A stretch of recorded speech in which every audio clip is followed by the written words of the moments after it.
Hello there everyone, I'm Christina of CSL Designs and today I'm going to show you how to make this 3D effect beaded Kumihimo bracelet. And this is the one that I made here using these materials. So you can see what we're using is actually a flat Kumihimo braid structure to create this braid, but because of how we add in the beads we then get this almost 3D effect with the braids on the sides there cupping around the beads and giving it almost this 3D cup effect there. So this is the front of the braid. And then on the back it looks like this. So you can see it's quite different also because of that 3D shape we have to the braid. But then this is what the braid looks like. And then it gives a really interesting effect here on the wrist because of how the braid is formed around the beads there. So I then chose to finish off the ends of my braid here using the ribbon ends, where I then attached my extender chain and my lobster claw clasp too. So you can choose to do that, or you can also choose to make a button and loop closure. I do have a tutorial where I show how to do that on a different kind of braid.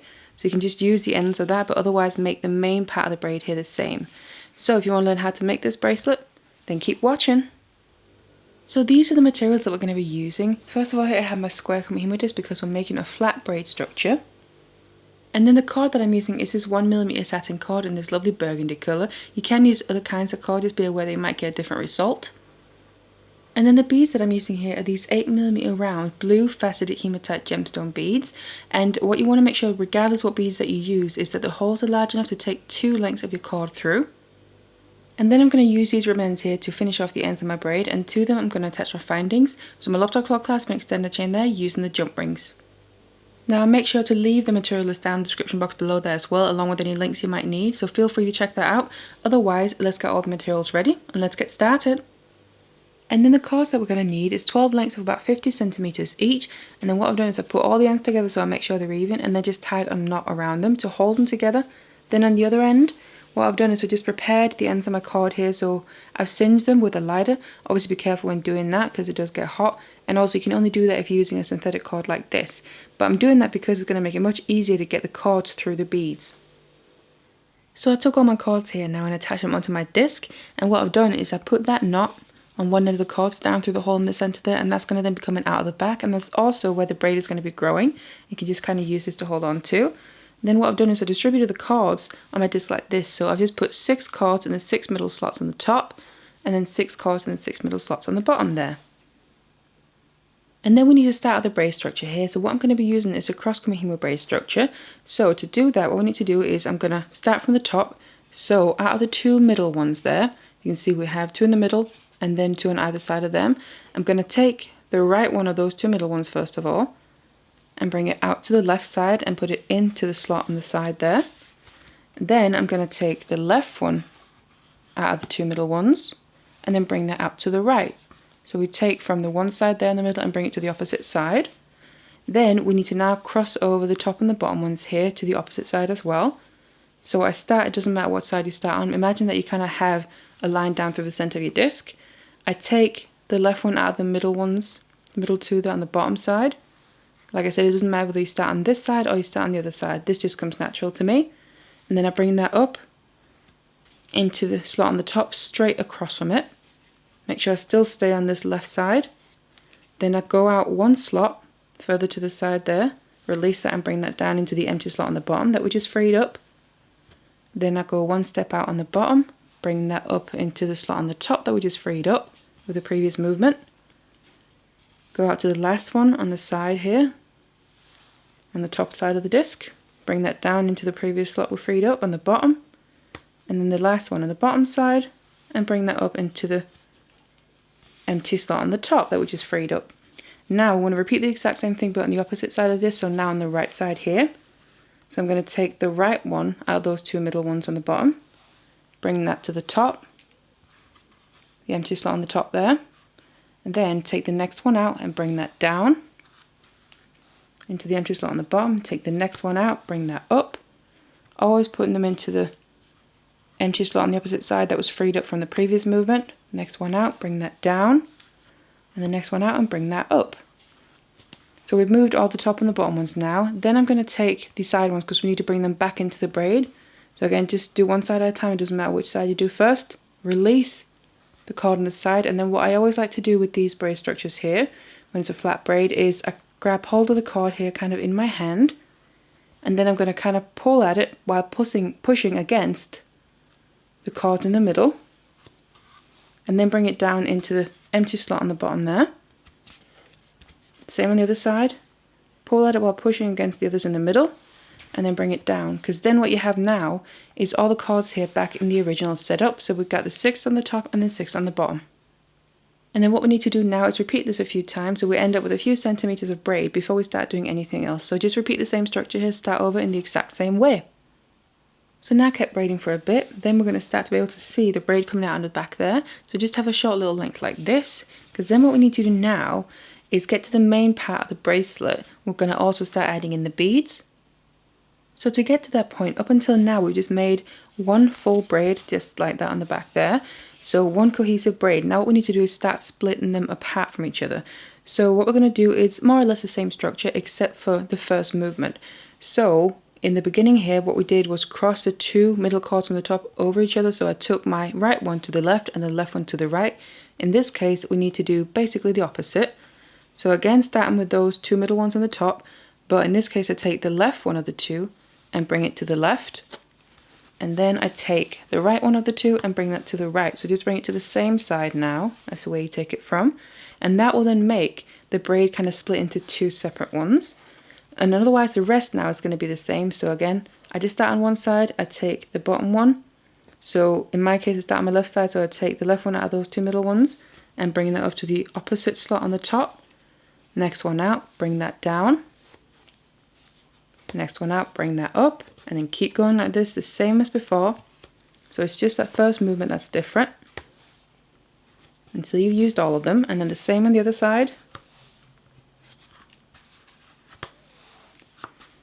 And then one out, bring it up, and then the last one on the top, bring it down, and the last one on the bottom and bring that up.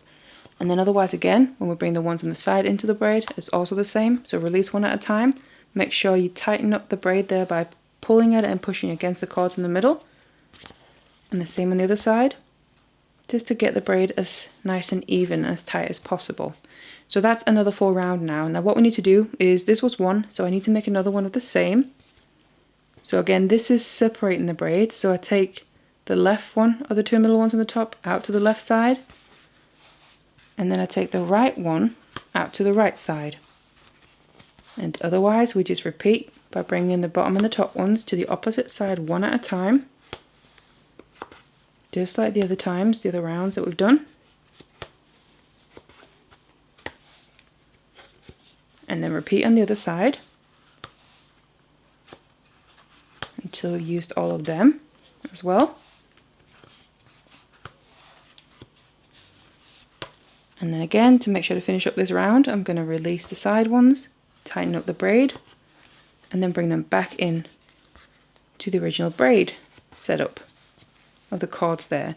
So I've now done 2 rounds where I separated the braids out, and what you're going to be able to start seeing as well is you can see there the braids are actually separating. So we now end up with more or less 2 separate braids instead of the one full one that we have in the beginning.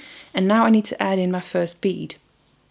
So what we'll do is, again, we've released the top 2 here, but now I'm just going to release both of them, the top 2 middle ones, because we need to start another round as well as adding in the beads. So I've got my 2 cords here, and like I mentioned, I've prepared the ends there as well, so they're going to be easier to get through the bead. Then I take my bead, and first I put it onto one of the lengths of cord and bring it down a little bit. And then the reason that we needed beads that have holes that are large enough to take 2 lengths is because we need to then take the other one of the 2 middle ones and bring it through the same hole but in the opposite direction. So I have either cord now crossing out to the opposite side to where they came from, and then just pull at them so the bead gets pulled down to sit now in between those 2 separate lengths of the braid that we were creating. And technically now the cords have crossed inside of the bead, so that's really the same as the original structure that we made when we made the whole braid together instead of the 2 separate ones, but it's just because we've added in that bead. Now bring them out to the sides, just place them into the slot there on the side that they're coming out to naturally. So that's now the beginning of the next round here, that's the first movement. And then otherwise we just start the bottom and the top ones again, move them to the opposite side, 1 cord at a time, working your way out towards the side of the disc until you used all of them. Same on the opposite side here.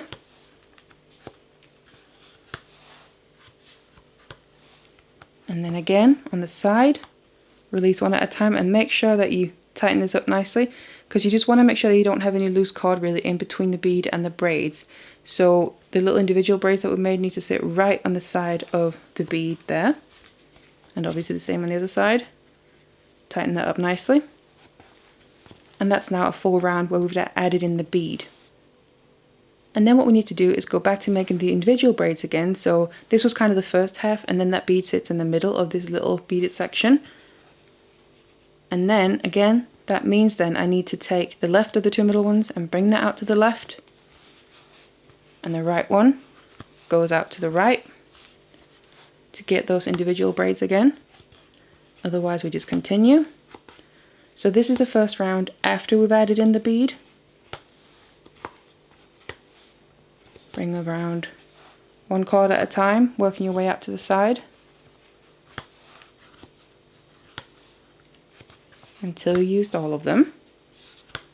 And we can then bring in the cords on the side back into the braid again, tighten that up. Remember to always do that. And then once you've done that, brought them back in, that's the first full round after the bead. And we need to make another one because before we added the bead in, we made 2 rounds of the individual braids. You can see to basically get space for the bead there. So we obviously need that, the similar, or the same really effect after we've added the bead as well. So we start another round in the same way by having these 2 individual braids. So just another full round like this.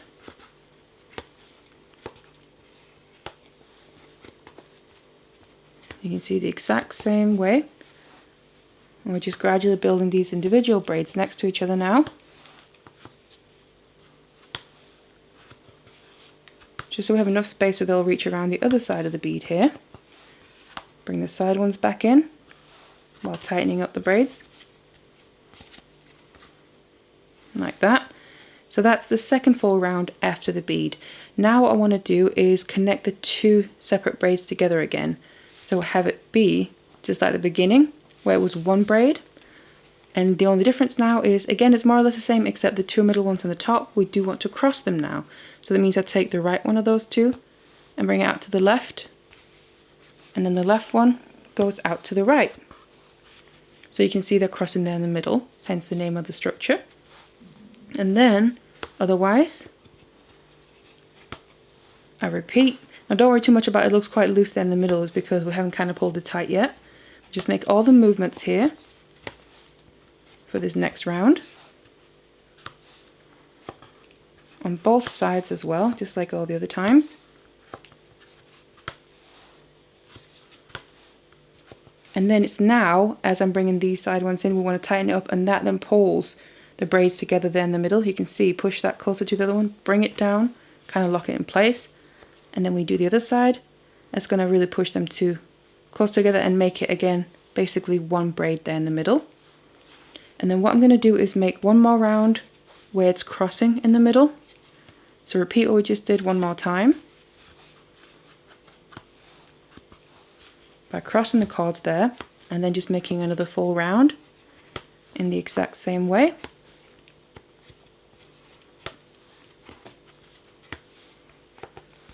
Moving all the cords one at a time, working your way out to the side until we've then used all of them, and we need to bring the side ones back in to be able to then start the next round. Tighten that up, and then that's the second round with bringing the whole braid together again, so crossing them over in the middle. And now basically what I want to do is do the next section where I add in a bead. So what that just means is, instead of crossing them, I'm going to start making the 2 separate braids again. So the left one out of the 2 middle ones on the top I bring out to the left, and the right one I bring out to the right. And then you make another round, and then this is where you then make 2 rounds of the individual braids like this. Then you make a round where you add the bead, which makes the cords cross in the middle of the bead.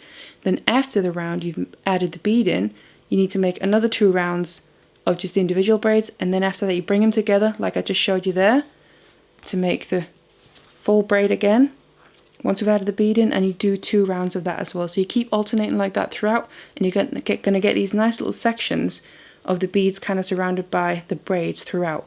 So obviously keep doing that until you reach the length that you need. So what you also want to make sure to do as you're making your braid here is you kind of help pull the braid down through the hole in the center there.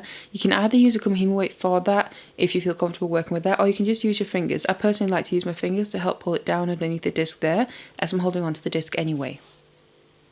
And once you've then kept braiding here, what we're going to have is a braid on the underside of the disc, and it looks a little something like this. And also on the end, after you've added your last bead there, what you just want to do is make another section of braid, the full braid there, just like we did in the beginning. So we have those ends to finish off the braid with our findings. But then otherwise, what we can do now is take this off a disc. So what I'm just going to do is put my fingers on the end of the braid underneath the disc there and release the cords from the disc, and then I can tie a knot with all the cords to make sure the braid doesn't come undone. So here's the braid then, and mine looks like this. So this is the front of it. You can see the beads that are kind of cupped by the braids on the side. That's kind of caging them in. On the back it looks like this. So it's nice and comfortable because we have the beads there and the braid sitting against the skin when we wear it. So then on the end here, like I said, I have these extra lengths of the braid that I'm going to use to be able to finish them off with my ribbon ends here, so they're going to go on nicely there, and using some glue as well. Now I already have a tutorial where I show how to use these if you're not familiar with it, so I'm going to put a link to that in the description box below. Otherwise finish off the ends, and just for reference as well regarding the size of this braid here. So the amount of beads that I've used is 11 in total, and what I've ended up with is about 6.5 inch braid, and obviously the clasp that I add to my ribbon ends here, they're also going to add a length to the final bracelet. So if you say want to make it a bit longer than this, you might have to add to the initial lengths of the cords as well, maybe about 10 centimeters to each or so.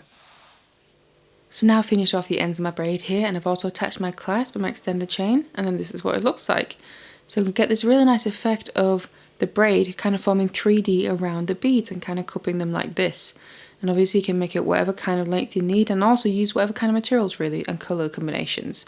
So that's what it looks like. So I really hope you enjoyed this tutorial. Thank you so much for watching it. Please feel free to check out my channel. I have loads of the Kumihimo tutorials if you like that.